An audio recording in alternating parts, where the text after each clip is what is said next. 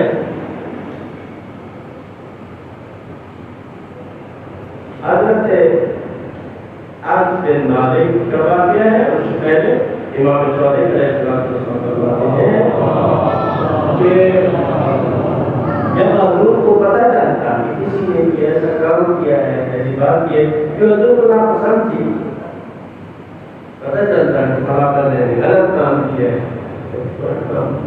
نہیں جاتا تو کبھی بھی حضور پاک اس کو سامنے نہیں کہتے کہ تم نے کی بات کی. کبھی نہیں اس کو یا لوگوں کے سامنے یا اس کو نہیں کہتے بلکہ کیوں فرماتے تھے لوگوں کے درمیان کہ لوگوں کو کیا ہو گیا ہے کہ اس طرح کا کام کرتے ہیں اس طرح کی بات کرتے ہیں. یعنی اس طرح غیر مستقیم طریقے سے بالواسطہ لوگوں کو سمجھاتے تھے. براہ راست جو ناپسندیدہ کسی نے کام کیا ہے اس کو حضور پاک نہیں کرتے. اسی سے عرض بن مالک یہ خادم ہے رسول خدا صلی اللہ علیہ وآلہ وسلم. اور ایک مدت تک رہا چکے جب حضور پاک مدینہ میں تشریف لائے تھے ہجرت کر کے. اس کی ماں یہ چھوٹا بچہ تھا تو اس کی ماں نے آ کے حضور پاک کے پاس چھوڑ دیا. کہا یا رسول اللہ آپ کی خدمت کریں آپ کی خدمت کی. تو یہ انس کہتا ہے کہ حضور پاک صلی اللہ علیہ وآلہ وسلم کی سیرت تھی. آپ جماعت عشاء کے بعد اکثر باہر تشریف لے جاتے تھے اور اکثر آپ روزے سے ہوتے تھے. تو جلدی واپس آ جاتے تو روزہ گھر میں آ کے افطار کرتے تھے اور اگر کہیں مہمانی میں بات کر چلے جاتے تھے روزہ وہیں پہ افطار کر کے. یہ کہتا ہے کہ حضور پاک کی آفتاری کے لیے دودھ رکھا ہوا تو حضور پاک کہیں گئے اور دیر ہو گئی اور میں نے سمجھا کہ آپ حضور پاک آئیں گے تو روزہ افطار کرتے آئیں گے. لہٰذا میں نے کیا کہ مجھے دودھ حضور کے لیے رکھا وہ میں پی. کہتے جب واپس آئے تو معلوم ہوا کہ حضور پاک نے نہیں کیا. حضرت پاک کو بھی محسوس ہو گیا کہ دودھ جو ہے وہ ہنس نے پی لی. کہتے کبھی بھی حضرت پاک نے مجھے نہیں کہا تم نے ایسا کیوں کیا؟ کبھی نہیں. اللہ اگر محمد کبھی اس کو ڈانٹتی تھی اس طریقے کو یا اب ہو جاتا تھا حضرت ہونا چاہتے کہ ایسا ہونا تھا کیوں اس کو ڈانٹتے؟ یہ آدمی کے چھوٹے لوگوں کے ساتھ خادموں کے ساتھ حضرت پاک کا کتنا مہربانی والا رویہ. گھر میں بیویوں کے ساتھ گھر کے کام کاج خود کرتے تھے اور اس میں کوئی عیب محسوس نہیں کرنا. آپ سستی کاہلی بیکاری حضور میں بیٹھنا اس سے کیا کہتے تھے حضور پاک سب متوفر. پہلے بتایا جب کوئی جوان آتا نا حضور پاک پوچھتے آپ کیا کام کرتے ہو تو اگر بتاتا میں یہ کام کرتا خوش ہو تو دعا کرتے اور اگر کہتا تھا میں کوئی کام نہیں کر رہا آپ فرماتے تو میری نظروں سے گر گئے. انسان کام نہ کرے تو اس سے خود بھی فرماتے لے کر بیٹھے گا میں تم سے یہ سستی کاہلی تنبلی بیکاری اس سے میں دیکھنا چاہتا ہوں. سور اتنا کام کرتے تھے اتنا کام کرتے ہم اندازہ نہیں لگا سکتے کہ 10 سال میں مدینہ کی 10 سال زندگی ہے کتنے کام آپ نے انجام دیے. ایک حکومت کی بنیاد ہوتی کئی سسٹم کی آزمات سے لوگوں ہو رہے نظام دیے اور اتنی فعالیت فرماتے تھے کہ عبادت کے 70 جز ہیں 70 حصے ہیں ان میں سے بہترین جو جز ہے کسب حلال ہے. یعنی کسب حلال بھی عبادت کسب حلال بھی عبادت ہے. اسی سلسلے میں ایک دن نبی کریم صلی اللہ علیہ وسلم تشریف فرما تھے. صحابہ کرام بھی بیٹھے ہوئے تھے. آپ نے دیکھا کہ ایک جوان ہے وہ صبح صبح کام کے لیے جا رہا. تو جو بیٹھے ہوئے تھے لوگ انہوں نے کہا کیا ہی اچھا ہوتا ہے کہ جوان اپنی قوت طاقت کو عبادت کے ساتھ کر راہ خدا میں کام کرتا یہ اپنی جوانی کی قوت کو اللہ کے راستے میں خرچ کرتا. کیا ہی اچھا ہوتا ہے کتنا یہ کام کر سکتا ہے. صلی اللہ علیہ وسلم نے فرمایا ایسا نہ کہو. اگر یہ جوان اس لیے جا رہا ہے تاکہ اپنی ضروریات کو پورا کرے اور دوسرے انسانوں کا محتاج نہ ہو تو اس نے اللہ کے راستے میں قدم اٹھایا یا خدا کے راستے میں جا رہا ہے. اگر وہ اپنے والدین اور اپنے اولاد کی ضروریات کو پورا کرنے کے لیے کام کرنے کے لیے جا رہا ہے تو اس نے خدا میں قدم اٹھایا. جن کی طرف سے آپ واپس آئے تو آگے ایک انصاری ہے وہ آپ صلی اللہ علیہ وسلم سے آ کے میرا مذاکرہ کیا. دیکھا اس کے ہاتھ جو ہے نا بڑے کھردرے اور سخت. آپ نے فرمایا کہ یہ کیا ہوا تمہارے ہاتھوں میں؟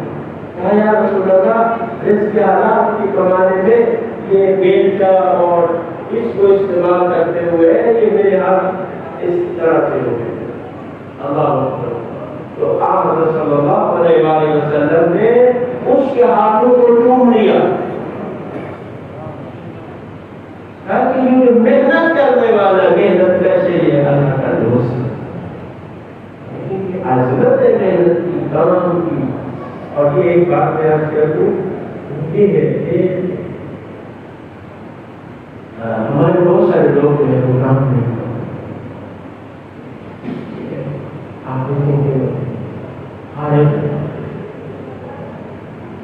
نہیں ہے. میں ابھی محرم میں جب وہ کینیڈا گیا تو وہاں کے لوگوں کی ایک بات مجھے معلوم ہوئی، وہ یہ ہے کہ وہاں کوئی ریٹائرمنٹ کا تصور نہیں. وہ کہتے ہیں جب تک کوئی بندہ کام کر سکتا ہے وہ کام کرتا ہے.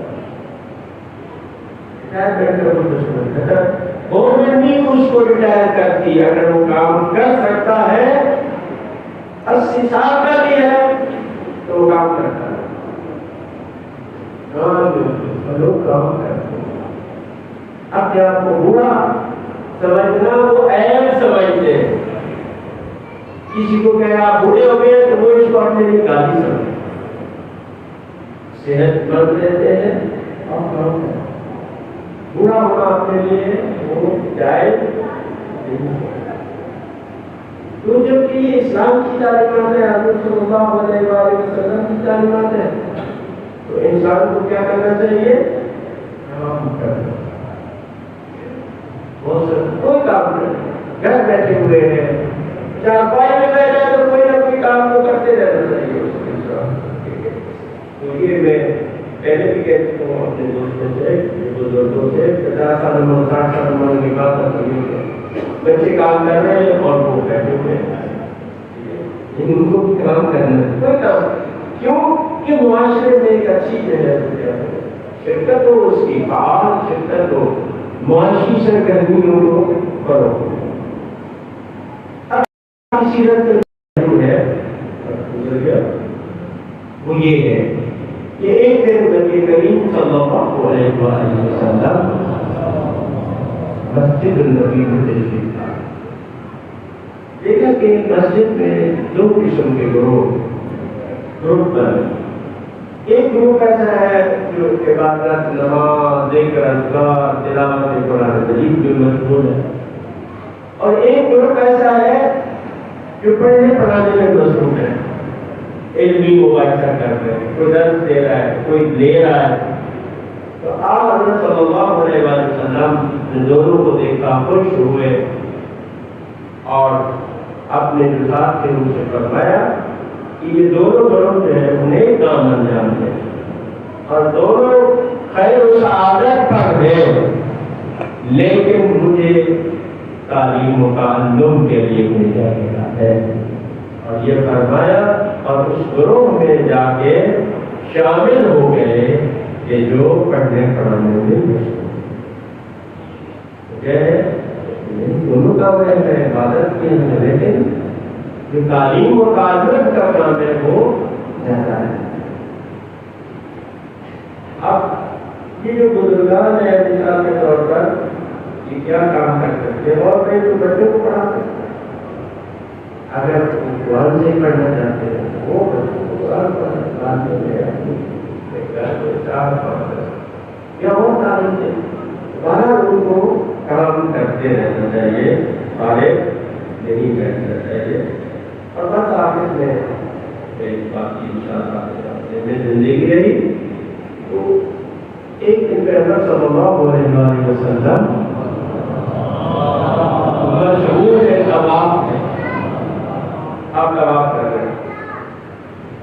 ایک شخص کو آپ نے دیکھا کہ جو کھانا کعبہ کا پردہ پکڑے ہوئے دعا کر رہا ہے، کہہ رہا ہے پروردگارا تجھے اس گھر کے عظمت کی قسم، اس کی عزت کی قسم تو مجھے بخش. حضرت نے پوچھا کہ تیرا گناہ کیا ہے؟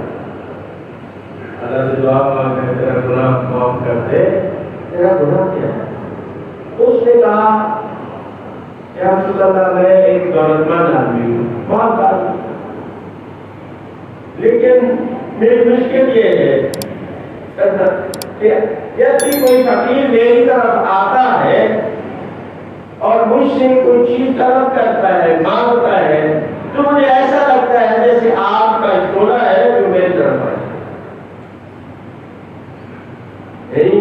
مجھے وہ بالکل پسند نہیں ہوتا کہ اس سے یہ مانگا کیوں، کنجوسی اس نے کیوں مانگا، ایسے لگتا ہے جیسے آپ کا جھولا.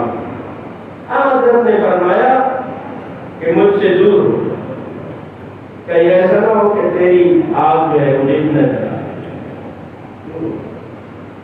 اس کے بعد فرمایا اگر تم رکن اور مقام کے درمیان 2000 رکعت نماز پڑھے اور اس قدر روئے کہ تیرے رونے سے نہر جاری ہو جائے آنکھوں سے، ٹھیک ہے، لیکن اگر اس کنجوسی اور کفر کی صفت کے ساتھ تو مر جائے گا تو تو اہل دوزخ ہوگا۔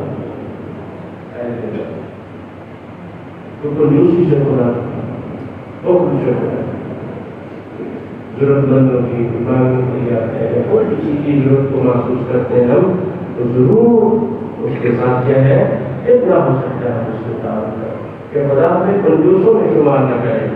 اگر وہ شخص کنجوس ہے، بخیل ہے، تو اس کی روح سے جتنی بھی اس کی عبادت ہے وہ سب جو ہے جائے گا اور وہ اہل جہنم میں ہوگا۔ پروردگار ہمیں اپنے حبیب اور اپنی باعظمت پیغمبر کی سیرت پر چلنے کی توفیق عطا فرما، ہمیں ان کی اتباع کی توفیق عطا فرما۔ پروردگار ہمارے دلوں کو حضور پاک کی محبتوں سے سرشار فرما۔ پروردگار ہمیں اپنا سب کچھ حضور پاک کے نام پر اور ان کی آل پر قربان کرنے کی توفیق عطا فرما۔